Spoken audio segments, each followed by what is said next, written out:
Hello, today I would like to show you how to change and get values from an instance of a class using reflection. Let's say we have this class user with two fields, username and password, okay, and with the get and sets associated with these fields, which by the way are private as usual when we are developing beans in Java and following the good practice of encapsulation. And I've created here a method, an override of the toString, so we can check the internal state of these attributes. So let's see how can we get and set values of fields. So we have a user here with this username and password. Okay, it is calling this constructor here. Okay, then I want to display it's the value associated with this user. So use the username and password. Let's do it one step at a time so we can incrementally understand this behavior.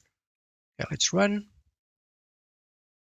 So as expected, we have the username, Jose, and password. Okay, that's the ones that we use on this constructor and we injected on these fields.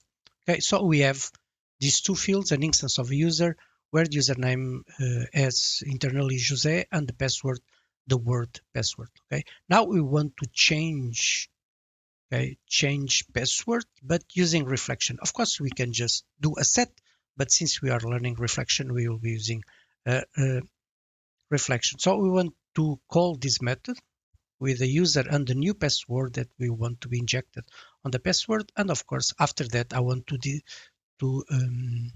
print using the toString the contents of the user. Okay, let's see how can we do this. This code can be simplified, but I wanted to use the most standard way code so we can understand step by step. Of course, we can use this stream to be more to have less code and be more functional if you want. But let's make it as simple as possible. So we have the user, the instance here, and the password. So the first thing, since we are using reflection, it's to get the class associated with the user. Okay, we can use the user get class, or we can just use the class name and use the static property class.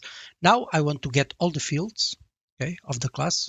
We should use the get declared, because get declared gives all the fields privates and no private. If you use only the get fields, which is a method that exists on the field, on the class of the reflection, it will not display or it will not return the private fields, for instance. Okay, so now we'll go through all the fields like this, user fields, and when we find passwords, okay, let's forget this for a moment. Okay, even I will comment so you can see a behavior by default that is associated with a reflection. Okay, but what we want is to find the password. Okay, here I'm getting the value of the password for the current instance, which is user. So the method to use is get, and the parameter is an instance. Of course, if you want values, we don't need the class per se. We need an instance because we can have multiple instances of user, and each one should have a different value. So on the get, the parameter, it's the instance, the one that we are passing for the user we created. So and this field get, it's the one that represents, okay, it's associated with the password because it's the field whose name is password. Okay, and so you remember it is this name that we should use, okay, here on equals password. So we get the value as we cast to string because it will return an object, and then we print the old password here, okay, old password, and then later what we do is just field set. We change for this instance user, okay, with a new password, which will be the password xptu, okay, and then it can be an exception that I'll show you in a moment. So this is very simple to understand. We just do a loop and we find the field that we need and change its value. Okay, let's play it. And we can see there is an exception, error changing password using reflection, because it's the message that I wrote here. But the most important one is this one.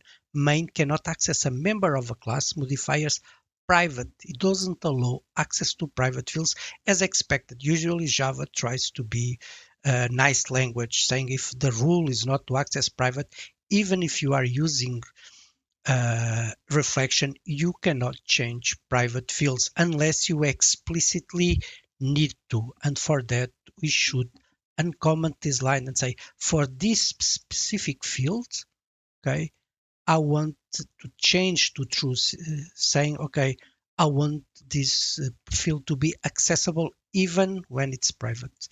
Okay, and when we uncomment this, you can just play again. And now it works. This is the old password. And then you can see here on the object, the system out. Okay, you can see that the password was changed using reflection.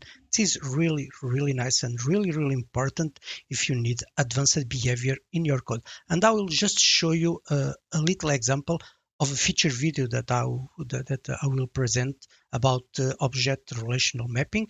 But this one, I just want to generate a select with the knowledge that we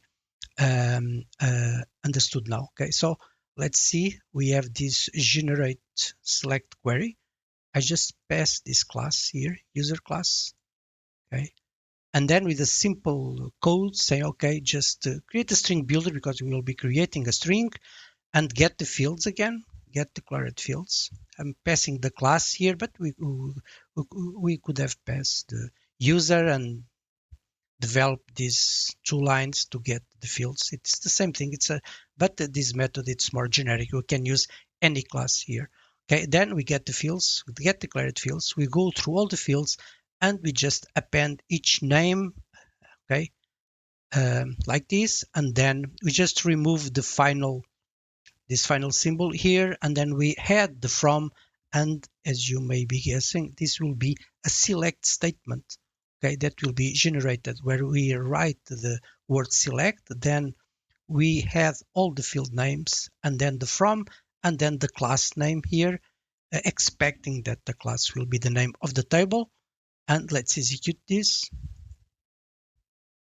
And as you can see, we generated this select here, select username and password from user. Of course, in real life, in enterprise projects, probably the name of the fields will not be exactly the name of the columns, but for that we can use annotations, something that we can inspect also using reflection. The same applies for a table. So I hope this lesson was very useful for you to understand the things that you can do using reflection, and even simple things related with fields can be a good start even for great frameworks like Hibernate and similar frameworks.